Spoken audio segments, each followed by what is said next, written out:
যখন আমরা জিতি তখন আমি জার্মানির নাগরিক, আর যখন আমরা হারি তখন আমি একজন অভিবাসী।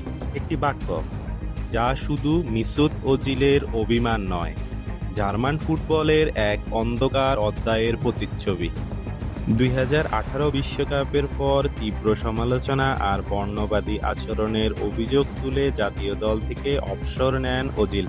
তার বিদায়ের পর জার্মানির তৎকালীন বিচারমন্ত্রী কাতারিনা বার্লি বলেছিলেন, একজন বিশ্ব চ্যাম্পিয়ন ফুটবলার যদি নিজের দেশেই নিরাপদ বা সম্মানিত বোধ না করে, তাহলে সেটা পুরো দেশের জন্য একটি বড় সতর্কবার্তা। সাবেক চ্যান্সেলর অ্যাঙ্গেলো মার্কেলও ওজিলের অবদানের জন্য সম্মান জানান। সতীর্থ লুকাস পুডলস্কি বলেছিলেন, আমরা একসঙ্গে ইতিহাস গড়েছি, সেই ইতিহাস কেউ মুছে দিতে পারবে না। আর ইয়ুঙ্গের ক্লুবও এই বিতর্ককে অতিরঞ্জিত ও রাজনৈতিকভাবে ব্যবহৃত হয়েছে বলে মন্তব্য করেছিলেন। কিন্তু এরপর কি হলো? ওজিলকে হারানোর পর থেকে বিশ্বকাপে যেন পথই হারিয়ে ফেলেছে জার্মানি।